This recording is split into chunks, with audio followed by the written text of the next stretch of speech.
Well, and that was a song that was nominated for the Posy Awards, correct? Yes, and won first place, second place? No, it didn't win.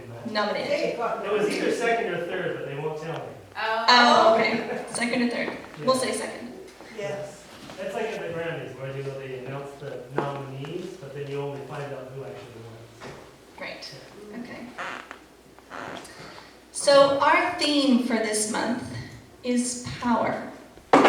So we're looking at power from all different types of perspectives and different ways of looking at it. And our message today is being given by Reverend Tony Hagee. And I've known Tony for a number of years now, and I always so enjoy hearing his perspective and hearing him speak. But I didn't know a whole bunch of things about Tony. He was born and raised on the prairies of South Dakota, and from a very early age, he took the road less traveled. I can relate. Along the way, Tony has written 8 books on spiritual psychology and numerous articles on living from being, and has spoken to hundreds of audiences, inspiring them to make different choices with their lives to their own benefit. Currently, Tony speaks and teaches to various groups on the internet and in person, seeking to find new, more effective ways of helping people to find their own spiritual magnificence. And we are so delighted that he's here to share his perspective with us this morning. And he's going to talk about, are you switched on? Please help me welcome Reverend Tony Hagee.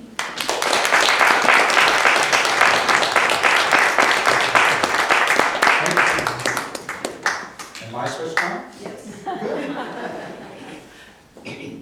You know, interesting thing about power. Power has 2 forms. There's potential power, which we all have, and then there's the kinetic power, which is power in action. Now, most of us are running through life like my microphone was most of the session today in standby. What that means is the possibility of everything is right there, but it's not switched on. So effectively what happens is nothing. Now I'm a religious science minister, ordained. A basic idea is this, as our founder Ernest Holmes said on his radio program for many years in the 40s and 50s, there's a power for good in the universe that is greater than we are, and we can use it. Now I want to point to the backside of that, which nobody really talks about. There is no way you can use that power without it using you. Most of us are waiting for something to happen, and we sit around knowing that as soon as God speaks, we'll act. And I don't know if you've noticed, it's a long wait. Some of us are waiting still. You know, we're waiting for our prince to come. We're waiting for the perfect right mate. We're working for the perfect right job. And I want you to know that perfect right job is the one you have. Which is even scarier is that perfect right mate. You guessed it. You see, because where you are is not an accident. And the life you find yourself in didn't just happen to you. You know, this power that we're seeking, we are. It's the thing that great teachers and avatars of our humanity have been trying to get us to notice is there's nothing to get. You got it. It's already there. There's nothing you need to accumulate in order to manifest, to demonstrate, to express the life that your soul is calling for. See, I always think that my job is that I'm a Sunday school teacher. I try to keep it simple. I try to keep it right here on the front line so that you can encounter it in a way that makes sense. A lot of people, they like to make this complicated. It's not complicated. It's simple. Jesus told in stories, simple stories, stories that were true on many, many, many levels, but whatever level you encountered it, there was something there for you to get, to wake up to start to notice. And I like to think that enlightenment or awakening happens in a couple of steps. And the first level of awakening is when you notice there's a voiceover. That nothing just happens in your life without the voiceover explaining what it means. Now, if you have been around a while, you've actually meditated, at some point you notice that you're listening to this voiceover, not speaking. And that's the first level of awakening. That's where I say you start to move your switch slowly past standby into on. Because until you notice that that voiceover isn't really you, you have no chance of turning your switch on. Because your story is living your life. Your explanation is living your life. And what's the one thing that's true about explanations? They never change anything. It was wonderful. Anthony and I have a connection. It goes back many, many years to way before his first album. And it's that his music always seems to tie into what I'm talking about. And that first song that we sang, that Karen Drucker song, I'm a thinker, and I think the thoughts that change my life. Most of us say that, but are you willing to have the life your thoughts currently are creating? Is that the life you want to live when you sit down and you listen to all the reasons why you can't? Why you can't be, why you can't do, why you don't have? Those reasons are thoughts. And they're thoughts that have great power because they've been repeated many times. There's a science, well, I won't call it scientific because I'm not sure I believe in the science of it, but there is a school of thought that talks about enneagrams, which are supposedly fixed traces in our mind where you think a thought often enough, it actually leaves a track in your mind.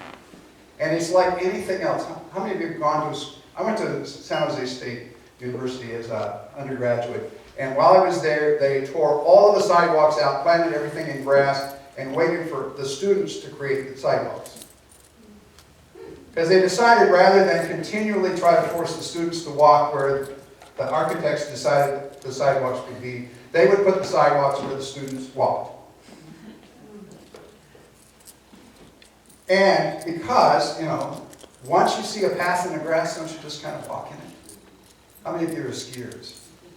Don't you kind of ski down the tracks? Everybody's already tracked. It's once in a while, the really brave ones want to go where nobody's been. Those are the ones we dig up from under the avalanches. They're also the ones that probably have the most fun.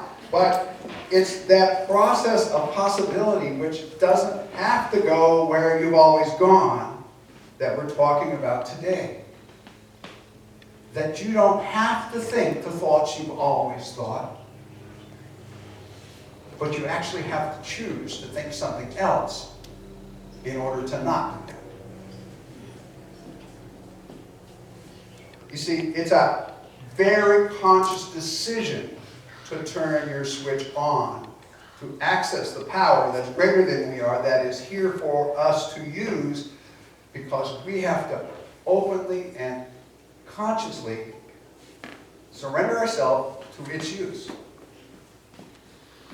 Because its pathway into existence and into expression is us. There's no thing out there it can move through to affect your life. You may have noticed that things can change and not change. You get rid of your last spouse, your next one is just a little bit different. A whole lot louder and a whole lot worse. Same song, same words, a little bit louder, a whole lot worse. It's that we seem to make the same decisions, choose the same people, choose the same kinds of relationships in our life over and over again, and we keep thinking, why is this happening to me? what's the same? Yet that which I am doing, that which I am choosing, those thoughts that I am embracing as who I am. See, this is a great teaching of liberation.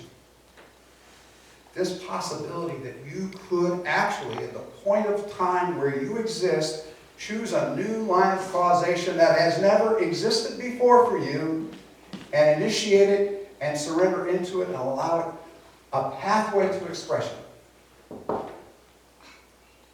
It's liberating. It scares the hell out of me. Because I am like everybody else. No matter how much time I've spent in this teaching and how many times I do this, the possibility of letting go of everything that I know and trust into allowing something new to arise here is frightening. Because the only thing that you have that you can surrender is the life that you have. I don't mean die, except in a very metaphysical sense. Because you really, truly do have to die who you've been for the new you to arise. That's really the symbolization, that deeper meaning of the resurrection. And it's a process of actually dying to your life. And in fact, in some mystical traditions, they actually physically make you go through that process of dying to be reborn. So that you can experience having a new life. Now that's really scary. What that actually means in real life is that if you're willing to give up who you've been, that means the people that you're with right now, you have to generate a whole new relationship with it. One that's not built on all the hurts and disappointments and things of the past, but actually encounter them as they are today and generate new relationships with the people you know. To generate new relationships with the job that you have and what you're doing with your life. To actually come to it from a different place than you came to it before. Now, it sounds magical, and it is in its effect, but really and truly it's very doable. But you must choose it. It will not just happen to you. Most of us are waiting for that magical lightning strike that's going to hit us in the head, wipe out all the bad memories so that we can move forward with this empty slate. So we can start over again. But unfortunately, for most of us, that is never going to happen. For most of us, we're going to have to choose to see life new. We're going to have to choose to let that power that is present everywhere, all the time, access to our life and actually transform us by surrendering into it. Now, most New Thought people don't like the word surrender. It sounds too much like sacrifice. And I'd like to point to the fact, when a Chinese traditional funeral, when the Chinese send somebody to the other side, they send money. Because they're very practical people, and they realize that everywhere you go, money talks. So you're probably going to need some cash when you get there. But they're being such practical people, they send checks. What you need to do is be willing to let go of the past and symbolically start to divest yourself of your investment in that past. Sometimes that's as simple as cleaning your closet. How many of you can clean your closet for another month and still have room to go? Yeah, because you have attachment to some of those things. I love to watch these TV shows where the fashion police come in and they strip your closet bare and they take everything out that doesn't work. And people are left with undershirts. Because there's hardly anything in their closet that works. Why? Because it's left over from some other time, some other identity, some other sense of fashion that no longer truly suits them. And what's the hardest thing to do? Is to get them to agree to let go of it. I agree it doesn't work, but Today is that possibility. Today, exactly where you are, have the possibility of stepping into a new existence. And that new existence isn't something you're going to make. It's merely something you're going to generate by surrendering what you have. With an intent, a clear intent for the kind of life, the nature of life you want to be existing in. You see, most of us are really control freaks. We want to control how it happens. We want to be in charge of what happens next. And we are usually unwilling to allow for that process to exceed our grasp. But that's the fundamental piece in it, isn't it? To trust that there is a power for good that you can surrender into, that will use you in order to be and become what you have created, what you have chosen. You know, most religion is really just a path of good behavior. I'm sorry to say it, most of the time it's about controlling people's behavior.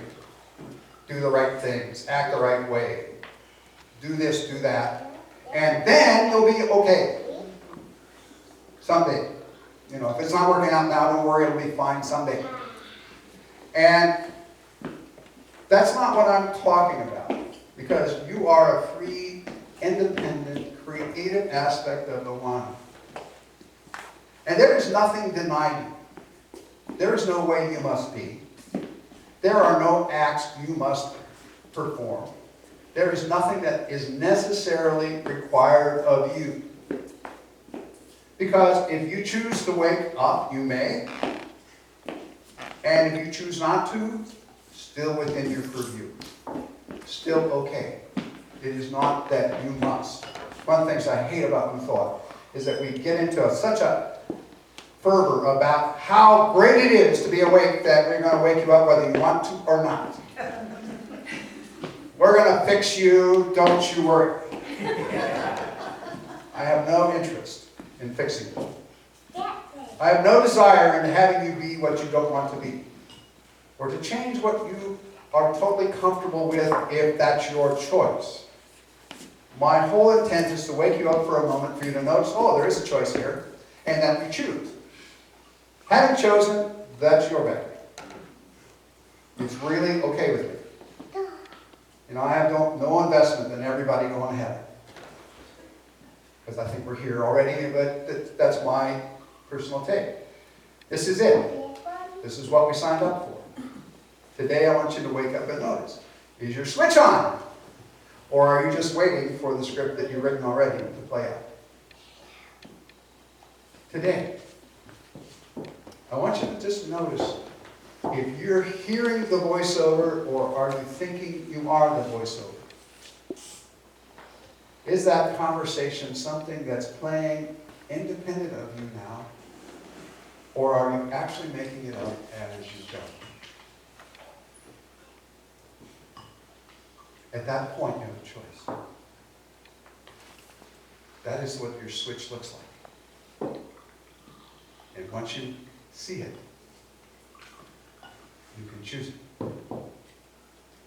So my message to you today is very simple. Are you switched on? Have you noticed where it's positioned your switch is in? If it's not where you want it, change it. Namaste.